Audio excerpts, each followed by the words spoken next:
How can I start filming my own YouTube videos? So I've gotten this question so many times and I thought I'd finally share. I wasn't gatekeeping, I just never really thought to make a video, but here it is. I'll be showing the kind of equipment I use, tips, so much more, and of course how you can film your videos too, and there will also be a separate video for editing, so stay tuned for that one. First, we want to decide what our recording device is going to be. Do we want a phone, a point and shoot, mirrorless camera, or DSLR? They all have their pros and cons, all have different price points. Maybe as you go on your journey, you want to invest in something that's a little bit more higher quality. I've made YouTube videos with all those cameras, but this is my main camera that I use to get my videos looking extra crisp, but you really do not need this at all to start. So for filming on a phone, we're going to want to make sure we flip our phone horizontal and also use the back camera for the best quality. Some things you want to think about is what exactly you're filming. So if you're just vlogging, you may be fine just holding the camera, but if you don't want to just hold it, investing in a smaller tripod, a larger tripod may be better for you, because trust me, stacking things and leaning it on things is not the best. And actually hand holding a tripod like this is better for the iPhone because you can get more in a shot. It kind of acts as like an extended arm. And I've been really loving this next tripod you'll see here. It's super slim, super sleek, but durable. It goes up super high. You can rotate it, put it horizontal or vertical. For phone settings, you always want to make sure to be in HD mode. That's 1080p. You could do 30 frames per second or 60 frames per second. You could do 4K, but it just takes up a lot more space. And that little button there is for exposure, so you can make your video brighter or darker. You can also tap on the screen to put something that you want in focus and zoom in or out if you want. Now, when deciding if we want to invest in an actual camera, you could really go for anything you have around the house, but there will be certain specs about the camera that could make it a lot easier for you, such as an LCD flip out screen so you can see yourself. The Canon Powershot G7X is great. It's just a point and shoot. It's very simple. The Canon M50 is one that you can change the lenses. You can have an external mic as an option. And you'll also have to think about batteries. Do you need extra batteries that you'll need to charge? You'll also need SD cards for the camera, and then will you need to get a backup drive for all the video storage? So you definitely have a lot of options. It's just a matter of deciding what's in your budget and where you want to go with this. And honestly, you just need yourself and a recording device to make YouTube videos. You don't need anything else, but this is just stuff that I've learned over the years and would definitely recommend to invest in. So I'm going to show you the difference between no ring light and a ring light. Obviously, no ring light right now. Turn it on. And we've got the ring light.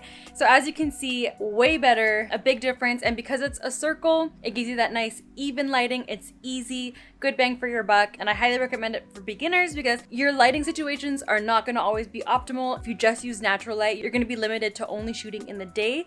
So if you need to shoot at night, get a ring light. You want it to be able to dim and also go bright. You also want it to be able to go a bit cooler and a bit warmer. And if you need something that doesn't take up much space, you can get an on-camera LED light like this one here from Aputure, but your camera will need a hot shoe mount on the top, which the G7X doesn't have, and it's something that does need batteries as well. Something you may want to consider when taking your video quality to the next level is sound. Your typical point and shoot cameras will not give you the option to have an external mic like this, so you may have to invest in like a Bluetooth mic, like the Rode ones or the DJI ones. They're not totally needed, but it's something that could take the quality to the next level.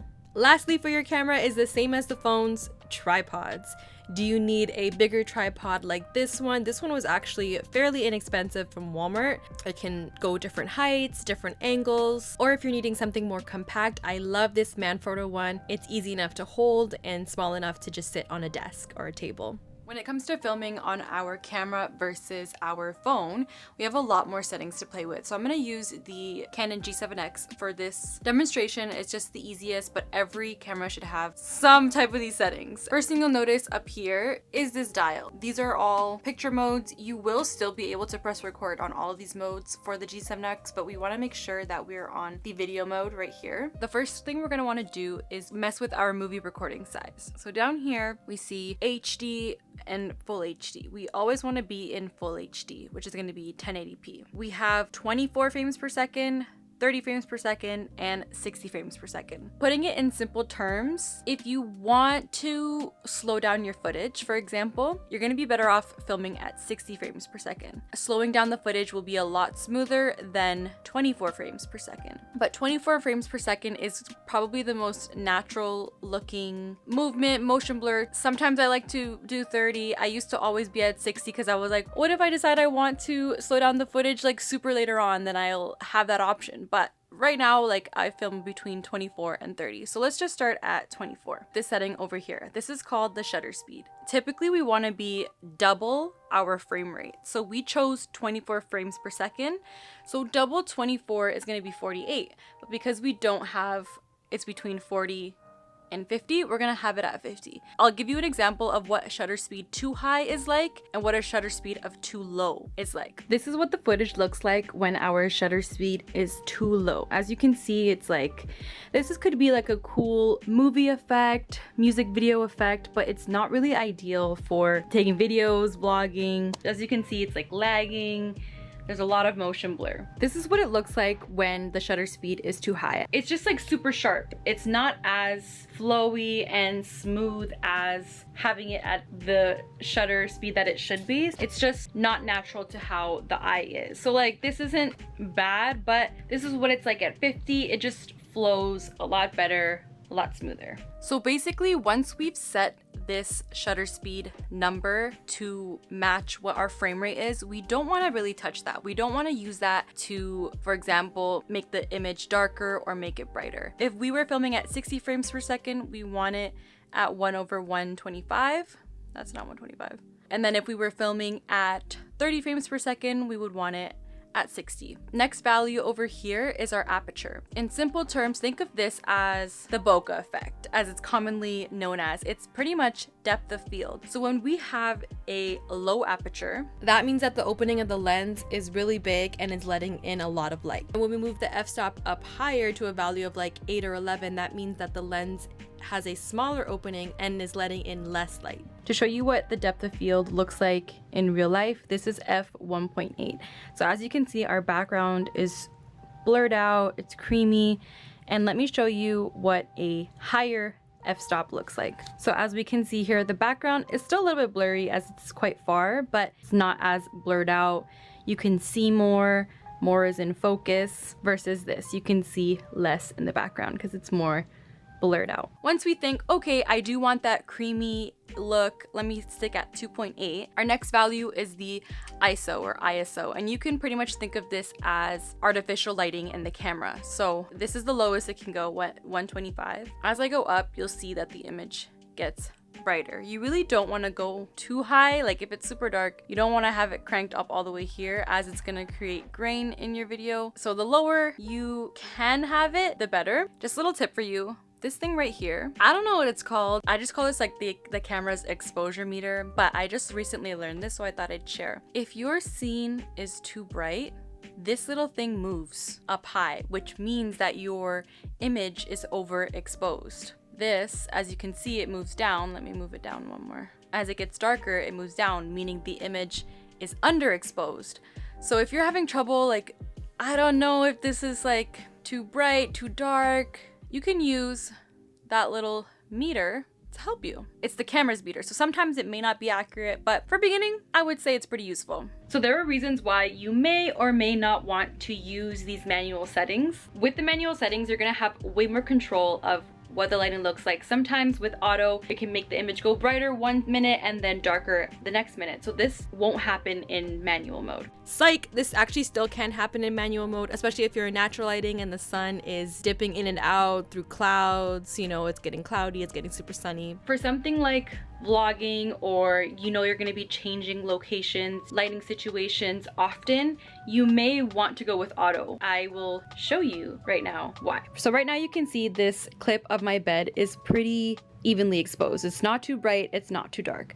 So I have my settings at shutter speed 1/50, f3.2, and ISO 125. I'm gonna keep these same settings and then show you what my closet looks like. So when we come over here, we can see that it's pretty dark. It's pretty underexposed. Then I would have to go and manually change the settings to fit this lighting situation. And then same thing if I point my camera outside, it's way too overexposed. So then I would have to go again and change my settings. So now I'm in auto mode, and what you'll notice with auto mode is you have a lot less control over what's going on in the image. You can't control aperture, shutter speed, or ISO. Now I'll show you some of the benefits of auto mode. As I take you throughout my room, you'll notice that it will start to change the lighting that's optimal for the situation. So here it's perfectly exposed.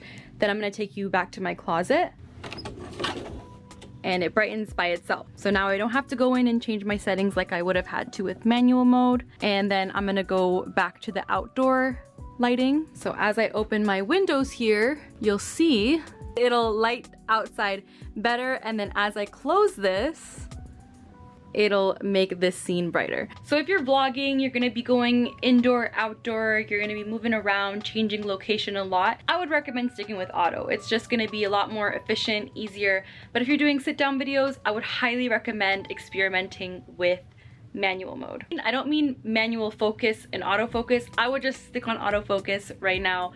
Manual focus is a whole other skill in itself. My tip of the day for filming your YouTube videos is when you mess up a sentence, start it over from the beginning. It's gonna be much easier to work with in the editing process. Like if you mess up mid-sentence and then just kind of like continue, sometimes it just like doesn't flow. If you want to take out your mistakes, if you want to leave them in, that's totally fine.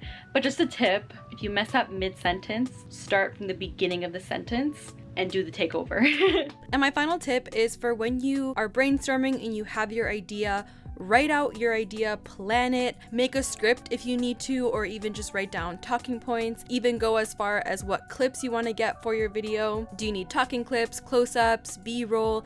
Just have a plan, and you know, deciding the time of day that you need to film can also help make the filming process a lot smoother. And all you gotta do is press record and begin filming your video.